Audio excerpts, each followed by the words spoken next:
1 year after the massacre, Admiral Jiwan sat across from the Concordat Council. The meeting took place in neutral space on a station that belonged to neither side. The council members looked broken. Their once proud civilizations were in ruins. Their people were starving. Their worlds were dark. Jiwan looked at them without pity. She had brought a datapad containing humanity's terms. They were not terms of surrender. They were terms of extinction or vassalage. There was no middle ground. "These are our requirements," Jiwan said, sliding the pad across the table. "You will disband your military completely. Every ship, every weapon, every soldier. You will submit to human occupation of all your core worlds. You will pay reparations equivalent to your entire economic output for the next century. You will surrender every government official who approved or participated in the Sejong 7 massacre, and you will declare the massacre a war crime, teaching it in every school across your empire." One council member tried to protest. "That will destroy our civilizations. We will be slaves." "Yes," Jiwan said simply. "The alternative is that we activate the kinetic impactors and erase your species from existence." "Your choice," the council voted. It took less than 5 minutes. They agreed to everything. They had no choice. Humanity had won completely and totally. The war criminals were rounded up over the next few months. In total, 347 individuals were identified as responsible for the massacre. They were brought to Sejong 7, to the ruins of the colony they had destroyed. Major Borum presided over the trial. It was not really a trial. The guilt was certain. The evidence was overwhelming. Each official was shown the footage of what they had done. Each was forced to read the names of the dead children. Then they were sentenced. The sentence was simple. They would be left in the ruins of Sejong 7, in the burned remains of the school where 3,000 children had died in the first strike. No food, no water, no shelter. They would die there slowly, just as the children had died. Some begged for mercy. Some tried to claim they were just following orders. Some remained silent. It made no difference. They were all left there to die. The trial was broadcast across the galaxy. Every species watched. Every species understood the message. This is what happens when you hurt human children. Commander Nari was assigned to the occupation force on the Vrelian homeworld. She had been in combat for the entire year. She had seen humanity do terrible things. Now she saw the results. The Vrelian cities were dark. The people were thin and hungry. Children begged in the streets for food. Nari watched a Vrelian child, maybe 8 years old, holding out her hand for rations. The child's eyes were huge and frightened. Nari gave her the food and the child ran away quickly as if afraid Nari would change her mind. For the first time in a year, Nari felt something other than rage. She felt horror at what humanity had become. These people were suffering for the crimes of their leaders. These children were innocent, just like the children of Sejong 7 had been innocent. That night, Nari cried for the first time since the war began.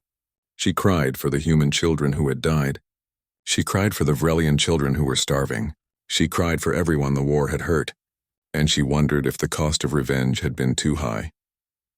Dr. Minseo shut down the bioweapons program. She destroyed all her research. She burned everything. In her final report, she wrote, "We created these weapons to avenge our children. Now I fear what we have created in ourselves. We have become monsters to fight monsters. I pray that we can find our humanity again, but I am not sure we can." On Earth, a memorial was built listing all 7,847 names of the children who died on Sejong 7. It became the most visited site in human space. People came from every colony, every ship, every station to see the names and remember. But below the memorial, hidden from public view, was another list. This one contained the estimated casualties of humanity's revenge war. The number was over 2 million. Not all were soldiers. Many were civilians who had starved when their food supplies were destroyed. Many were sick people who died when medical facilities were bombed. Many were just ordinary people who had nothing to do with the massacre. Admiral Jiwan visited both lists on the anniversary of Sejong 7. She stood there for hours, reading the names.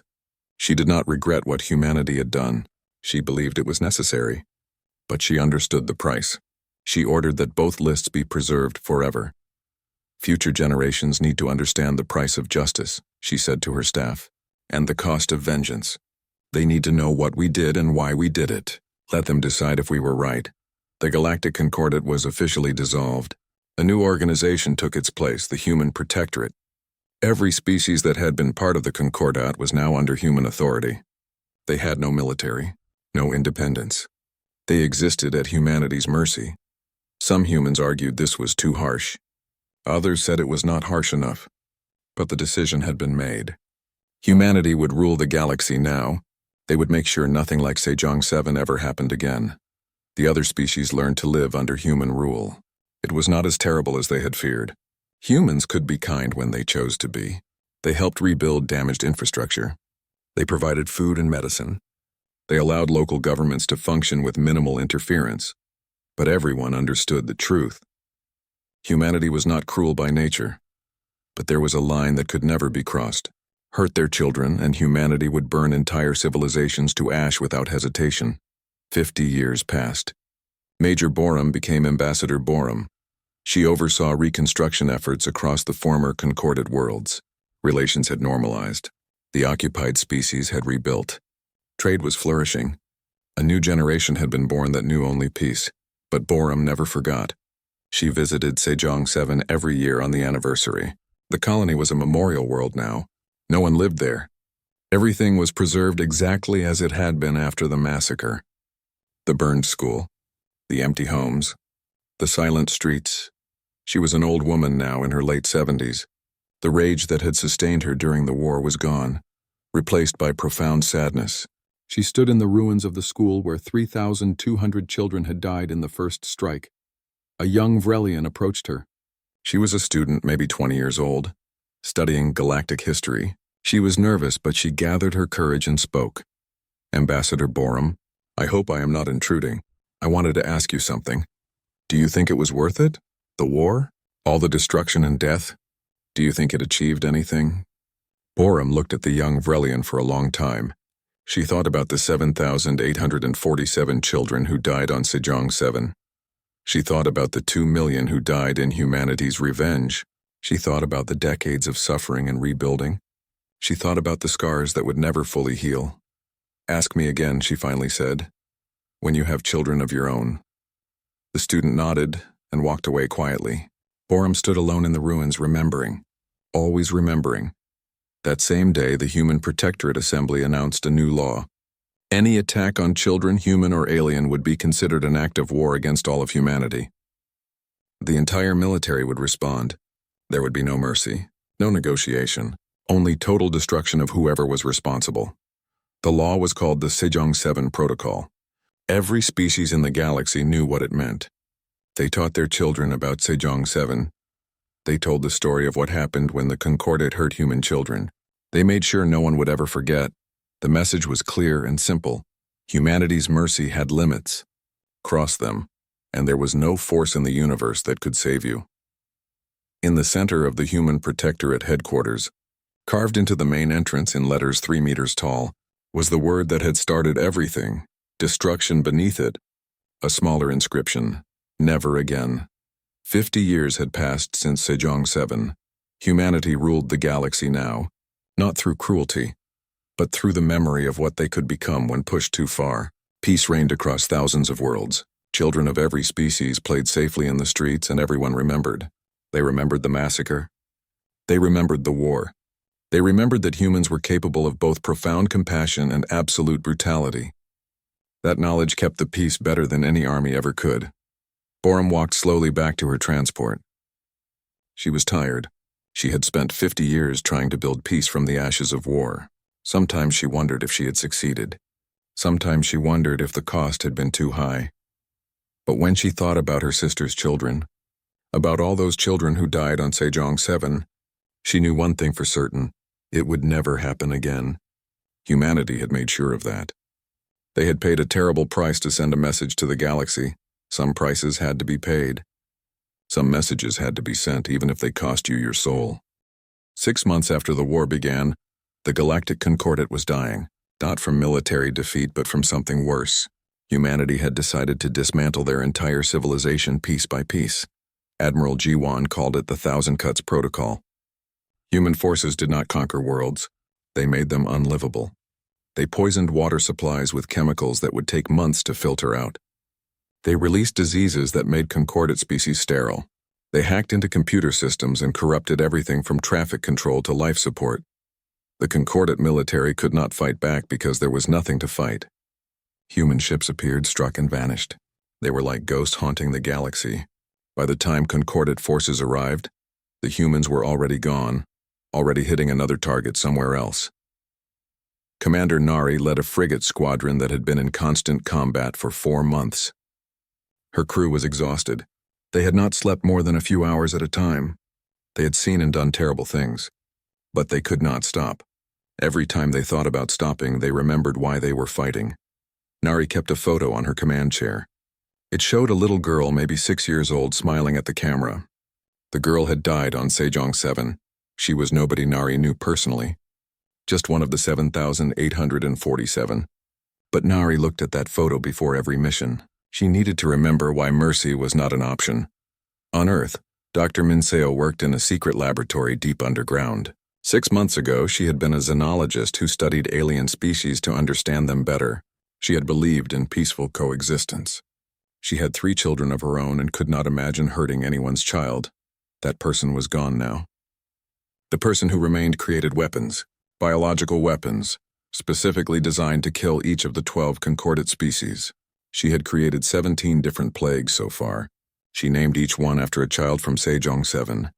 Plague Suman attacked the respiratory system. Plague Junho caused organ failure. Plague Hana made the victim's own immune system destroy them from the inside. Minseo had not slept properly in 4 months. Every time she closed her eyes, she saw the footage from Sejong 7. She saw children running, screaming, dying. She saw parents trying to shield their babies with their own bodies. So she worked. She created death in a laboratory, and she did not feel guilty about it. The Concordat Council met in their underground bunker. They had moved there after human forces destroyed their capital building. The 12 species representatives looked at each other with fear and desperation. "We are running out of options," one representative said. 18 worlds have lost their main power grids. Medical supplies are critically low everywhere. Food production is down by 40%. Our people are suffering.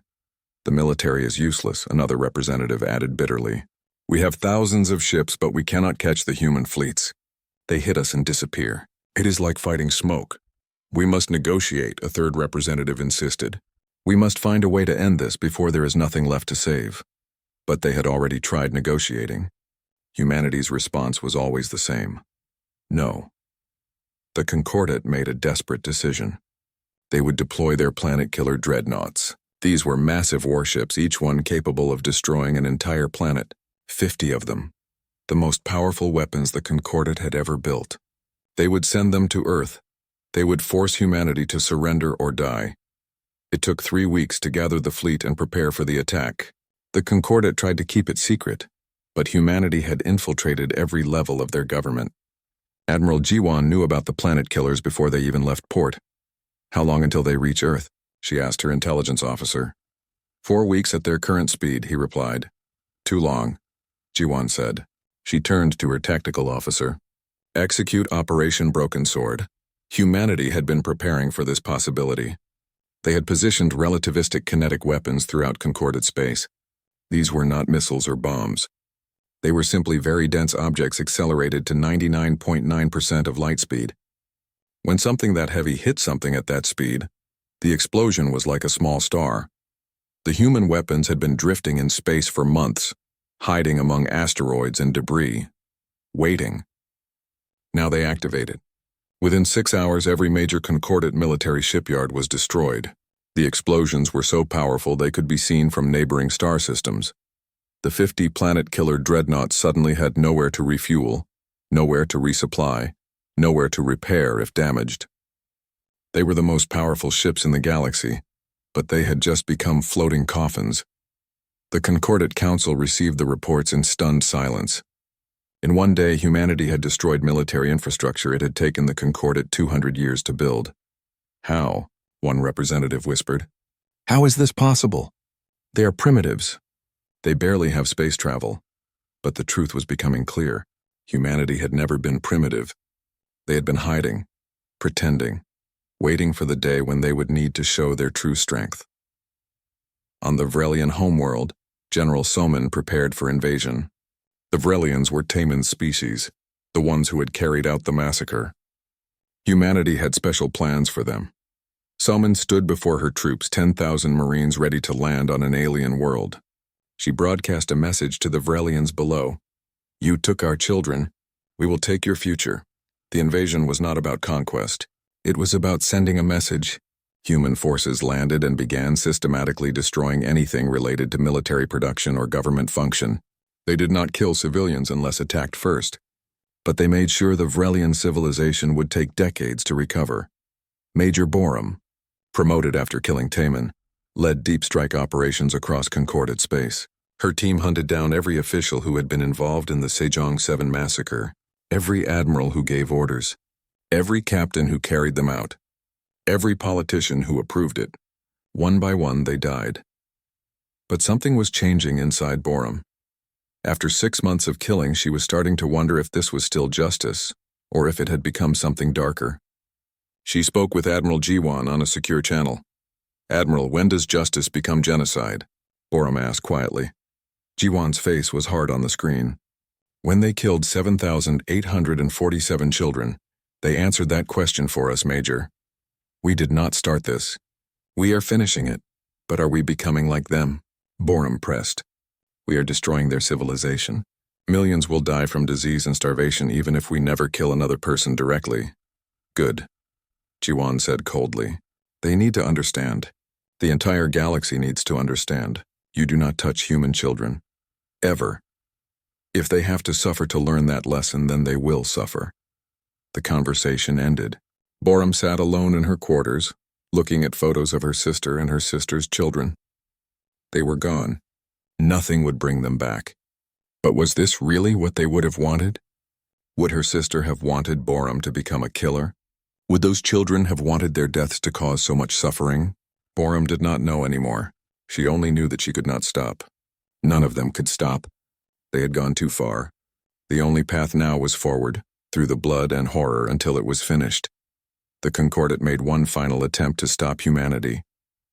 They revealed something they had kept secret: kinetic impactors positioned in orbit around every human colony world. If activated, these weapons would cause extinction-level events on all of humanity's worlds. It was meant to be a deterrent, a way to force humanity to negotiate.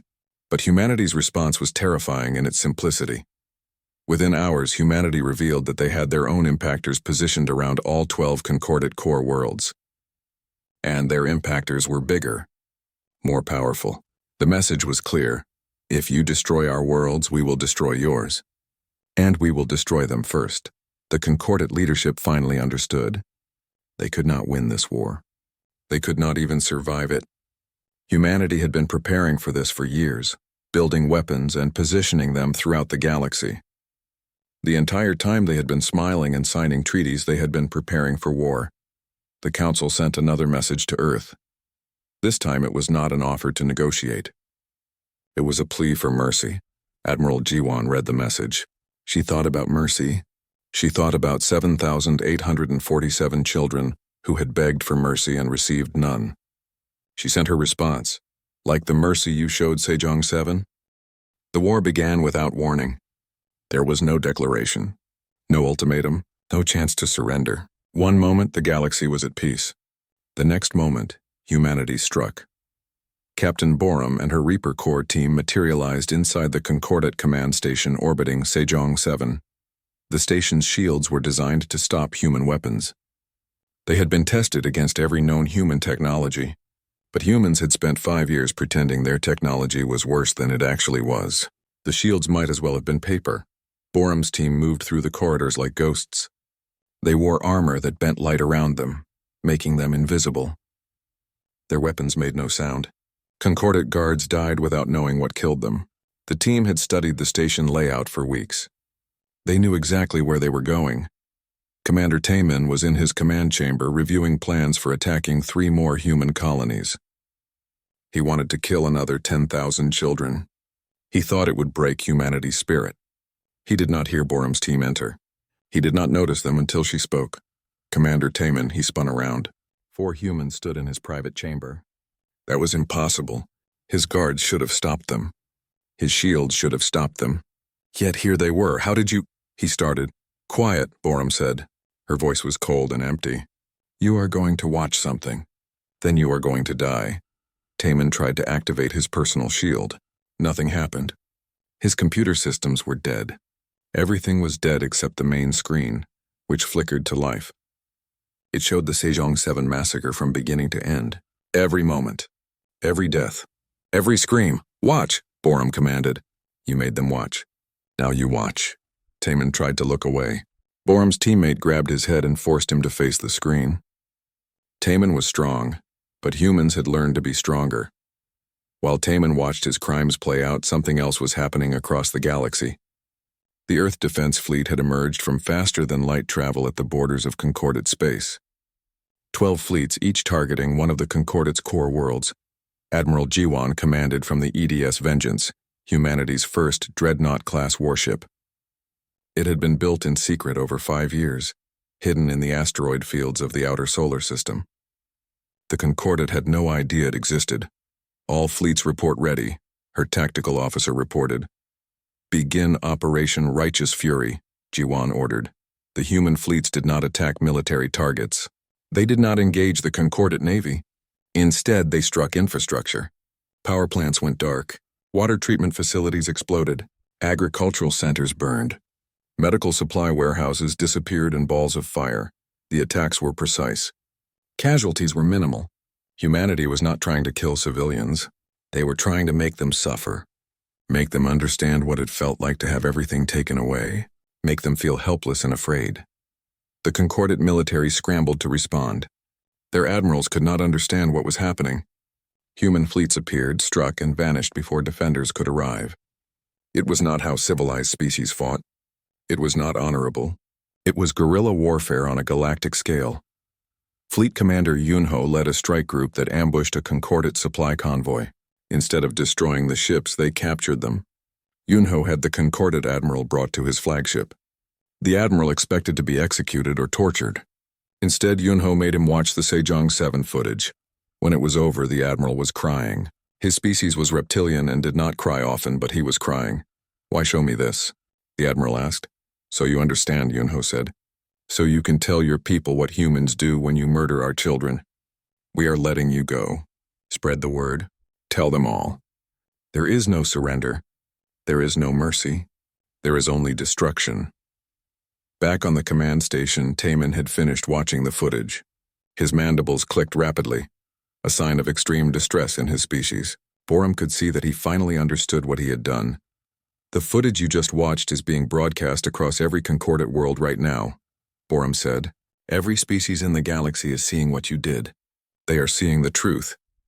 I was following orders, Taman said weakly. So were the soldiers who pulled the triggers, Borum replied. They will die too. Everyone responsible will die, but you will die first. She pulled out a data pad. Before you die, you are going to do something. You are going to read names. All 7,847 of them. Out loud. Every single name of every single child you murdered. Taman's eyes widened. That will take hours. Yes, Borum said. It will. Start reading. Taman tried to refuse. Borum's teammate broke one of his arms. He started reading. Name after name after name. Some were human names from Earth. Some were colonial names unique to the new worlds. Each name was a life, a future. A dream that would never come true. Hours passed. Taman's voice grew hoarse. He begged for water. Borum gave him just enough to keep reading. He begged to stop. She broke another arm. He kept reading. Finally, after 7 hours, he read the last name. Minho Kim, age 4. Good, Borum said. She raised her weapon. Wait, Taman said. Please, I can help you. I can give you information. Borum shot him. Not in the head. Not a quick death. In the torso. He would take several minutes to die. She wanted him to have time to think about what he had done. As Taman died bleeding on the floor of his command chamber, Borum felt nothing. No satisfaction, no relief, just emptiness. Killing him did not bring her sister back. It did not bring those children back. But it was necessary. Justice demanded it. Her team left the station as quietly as they had arrived. Behind them, Taman took his last breath. His last thought was of the names. 7,847 names echoing in his dying mind. On the concorded homeworld, the council held an emergency session. The reports coming in were catastrophic. Human fleets were everywhere and nowhere. Their technology was far beyond what the Concordat had believed possible. 12 core worlds were crippled. Infrastructure was collapsing. Food shortages were beginning. Medical supplies were running out, and the humans showed no signs of stopping. The council voted to offer peace negotiations. They sent a message to Earth through diplomatic channels. They offered to discuss terms. They offered compensation. They offered anything humanity wanted. The response came within an hour. It was not from the diplomatic corps. It was from Admiral G1 herself. One word: no. The council members looked at each other in confusion and fear. Every species in the galaxy understood negotiation. Every conflict ended in compromise. That was how civilization worked. But humanity was not interested in civilization anymore. They were interested in vengeance. One of the council members, an elderly creature from a species that valued peace above all else, spoke quietly. "What have we done? We have awakened something terrible." Another council member tried to sound confident. "They cannot sustain this. They are too small. Eventually they will run out of ships, out of weapons, out of will." But deep down they all knew the truth. They had made a mistake. A terrible, fatal mistake. They had hurt humanity's children, and now humanity was going to make them pay. Not just the guilty. Everyone. The entire Concordat would suffer for what Taman had done. In orbit around Earth, more ships were launching every day. The war machine was just beginning. The message pod arrived at Earth Defense Command on a Tuesday morning. A junior officer found it during routine debris collection near the outer sensor grid. The pod was damaged, scorched from atmospheric entry, but its data core was intact. When the officer plugged it into the system, the first file that opened was a video. The officer watched for 10 seconds before she started screaming. Within an hour, the pod was in the hands of Admiral G1. She was 58 years old and had served in the Defense Forces for 40 years. She had seen combat. She had seen death. She thought nothing could shock her anymore. She was wrong. She sat in her office with her senior staff and played the video. The footage showed the primary school on Sejong 7 from a security camera. Children were gathered in the courtyard for morning assembly. They were singing. Then the sky turned white. The explosion was so bright the camera sensors burned out, but the audio kept recording. The screams lasted for almost a minute. Captain Hyunwoo, her tactical officer, ran from the room. They heard him vomiting in the hallway. Dr. Min Seo, the chief xenologist, made a sound like a wounded animal. She had 3 children of her own. She sat there with tears running down her face, unable to look away from the screen. Admiral Ji-won forced herself to watch all of it. Every video. Every piece of footage. She watched soldiers hunting children through the streets. She watched parents die trying to protect their babies. She watched it all. When it was finished, she sat in silence for a long time. "How many?" she finally asked. 7,847 children confirmed dead, her intelligence officer reported. His voice was flat, emotionless. It was the only way he could say the number out loud. Ages ranging from 3 months to 17 years. Ji-won closed her eyes. She had a granddaughter, 7 years old. She thought about someone hurting her granddaughter. The rage that filled her was like nothing she had ever felt before. "Get me the Security Council," she said. "Emergency session. Right now." The United Nations Security Council met within 2 hours. For once, there were no arguments. No debates about jurisdiction or procedure. No political games. Representatives from every nation watched the footage in complete silence. When it ended, the vote took 4 minutes. The resolution was simple. One word: war. Every military base on Earth went to full alert. Every ship in space was recalled. Every soldier, every pilot, every Marine was mobilized. Factory workers volunteered for double shifts. Retired veterans reported for duty. Even criminals in prisons asked to serve. But Admiral Ji-won knew this could not be an ordinary war. The Galactic Concordat had 12 species, thousands of worlds, tens of thousands of ships. Humanity had barely established colonies on 6 worlds. In a straight fight, humanity would lose, unless the fight was not straight. Ji-won called a meeting of the Shadow Council. This was a secret group that had existed since humanity's first contact with alien species 5 years ago. Their job was to prepare for the worst. to plan for the day when humanity might need to fight for survival. That day had come. "Show them," Jiwan ordered. The lights dimmed. Screens came alive with data, project after project, weapon after weapon, technology after technology. For 5 years, humanity had been playing a role. They pretended to be peaceful, curious, eager to learn. They had smiled and signed treaties and asked polite questions. The whole time they were preparing. They had built quantum communication networks that could coordinate fleets instantly across light years. They had developed kinetic weapons that could crack planets. They had created biological weapons tailored to every known alien species. They had built AI systems that could hack any computer in the galaxy. They had even experimented with technology that could bend reality itself, though the scientists said it was too dangerous to use. All of it had been waiting for the moment humanity needed it. "The restrictions are removed," Jiwan said. "Every weapon, every technology, every tactic, use it all. The only rule now is this: we win." She paused, looking around the room at the faces of generals and admirals and scientists and spies. "They think we are weak because we choose to be kind. They think we are primitive because we value peace. They think we will accept this because we are young and afraid." Her voice was ice and iron. "They are going to learn that humans are not weak. We are not primitive. And we are not afraid. We are angry." The orders went out across Earth within minutes. Every shipyard began building warships. Every laboratory began producing weapons. The message was clear. Humanity was going to war, and there would be no limits, no mercy. No stopping until justice was done. But before the first ship launched, Earth sent a message to the Galactic Concordat. Not a declaration of war, not a demand for justice, not a plea for mercy. Just one word, transmitted on every frequency the Concordat used, broadcast so loudly that every ship and station and world could hear it. Destruction. On the Concordat homeworld, the Council received the message. They gathered in their grand hall, representatives from 12 species who had ruled the galaxy for thousands of years.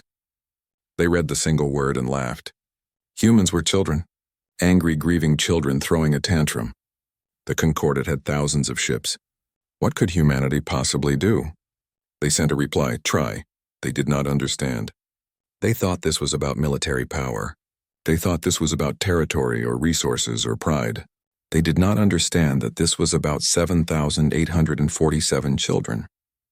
They did not understand that humanity had just stopped being civilized. In a military bunker beneath the Rocky Mountains, Captain Borum received her assignment. She was 28 years old. Her sister had lived on Sejong 7. Her sister had 2 children. Had. Past tense. Both dead in the massacre. Borum was being assigned to the newly formed Reaper Corps. They were special forces, but not for ordinary military missions. They had one job: find everyone responsible for the massacre and kill them. Not capture. Not arrest, kill. The commander briefed her unit. "You are not soldiers anymore. Soldiers follow rules. You are Reapers. You follow targets. You will hunt them across the galaxy if necessary. You will make them understand what they did. And then you will end them." Borum accepted the mission without hesitation. She had always been a good person, kind and gentle. Her sister used to tease her for crying at sad movies. That person died on Sejong 7. The person who remained had only one purpose. Across human space, the fleets began to assemble, the largest military force in human history. But they were not preparing for an invasion. They were preparing for something the galaxy had never seen before: total war. Meanwhile, on Sejong 7, Commander Taman received reports about unusual activity in human space. His intelligence officers said the humans were mobilizing their military. He dismissed it. Humans were primitives. Their ships were slow. Their weapons were outdated. They would make noise and file complaints and eventually give up. He promoted himself to Supreme Commander of the Sejong sector. He began planning attacks on 3 more human colonies. He would teach humanity their proper place in the galaxy, beneath the Concordat, serving their betters. He had 6 weeks to live. He just did not know it yet. The morning sun rose over Colony Sejong 7 like it had done for the past 30 years. Children ran through the streets laughing as they hurried to school. Parents waved goodbye from doorways, calling out reminders about homework and lunchboxes. It was an ordinary day on an ordinary human world at the edge of known space. Governor Deho stood on his office balcony, watching the colony wake up. He had been governor for 12 years now. He knew almost everyone by name. The colony had grown from 15,000 people to 50,000. 8,000 of them were children. That made him proud. It meant people felt safe here. It meant they were building a future. His assistant knocked on the door. "Governor, we have ships approaching," Deho turned. "Already? The supply convoy is not due for another week." "These are not our ships, sir." Something cold settled in Deho's stomach. He followed his assistant to the command center. The screen showed 12 large warships entering orbit. They were not human designs. The ships looked like massive insects, all sharp angles and dark metal. "Have they made contact?" Deho asked. "Yes, sir. They are demanding you meet with their commander immediately." Deho straightened his uniform. "Open a channel." The screen flickered. A creature appeared that made several officers step back. It looked like a massive praying mantis, but with 6 arms and eyes that glowed with a cold blue light. Its mouth had too many parts, all clicking together when it spoke.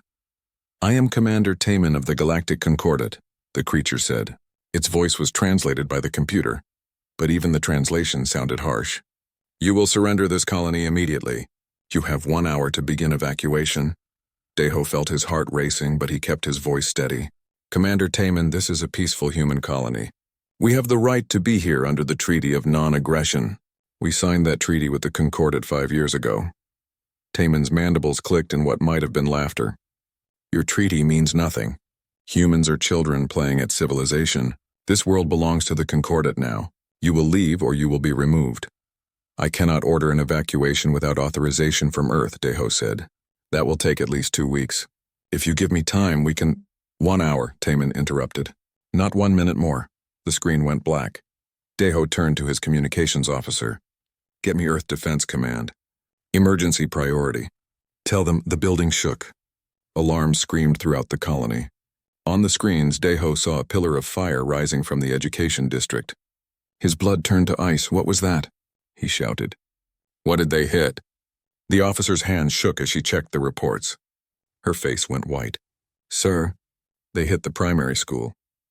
The children were in morning assembly. All of them. They were all inside.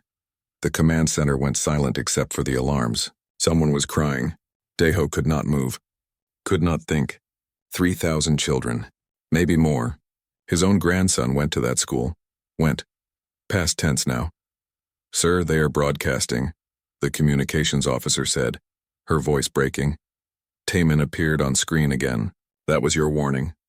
You have 45 minutes remaining. Begin evacuation now or I will destroy the secondary school next." Something broke inside Deho. "You monster." They were children. Innocent children. They were future resistance, Taman said calmly. "Every human child will become a human adult. Every human adult is a potential enemy. I am simply being efficient." 44 minutes now. Deho ordered the evacuation. What else could he do? People fled their homes, running for the shelter bunkers and transport ships. But Taman had lied. There would be no evacuation. His soldiers landed in the streets hunting. They had orders to kill every child they found. The next 2 days were hell. Deho watched from his command center, helpless as Taman's forces murdered his people. They started with the schools, then the parks, then went house to house. They used scanners to find children hiding in basements and attics. When parents tried to protect their children, they died too. But the children always died. By the end, 7,847 children were dead. The exact number burned into Deho's mind because he made his staff count. Every single one. He recorded their names. He saved every piece of security footage, every witness statement, every scream. The surviving adults were rounded up and put into camps. They would be workers now, slaves for the Concordat. Deho was kept in his office under guard. Taman visited him on the 3rd day. "I am sending a message to your Earth," Taman said. "I want them to know what happens when humans refuse to obey. You are primitives. You barely left your home system before stumbling into our space. You have no right to these worlds. Accept your place beneath us or more colonies will burn." Deho looked at the creature who had murdered his grandson, his colony, his future. "You have made a mistake," he said quietly. Taman's mandibles clicked. "Humans do not frighten me. Your ships are slow, your weapons are weak, your people are soft. What will you do? Send angry messages? File complaints with the Galactic Council? He leaned closer. You are nothing. Remember that. But Taman did not know about the message pod. He did not know that on the first night, before the communication arrays were destroyed, Deho had launched a single small pod toward Earth. It was designed to look like space debris, too small and slow to be worth noticing. Inside that pod was everything. Every video. Every name. Every moment of the massacre documented in perfect detail. The pod would take 3 weeks to reach Earth. Daiho knew he would probably be dead by then. Most of the survivors would be dead. But Earth would know. Earth would see what happened here. That night, alone in his office, Daiho watched the recording he had made. 7,847 names, scrolling slowly across the screen.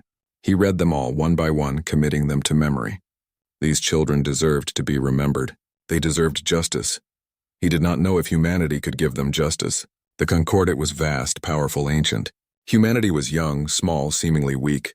But Daiho had been human for 63 years. He knew something Taman did not know. Humans could forgive many things. They could accept losses, defeats, setbacks. They could negotiate, compromise, adapt. But there was one thing humans could never forgive. Never forget, never let go, hurt their children. And humanity would burn the galaxy to ash for revenge. 3 weeks later, the message pod reached Earth, and everything changed.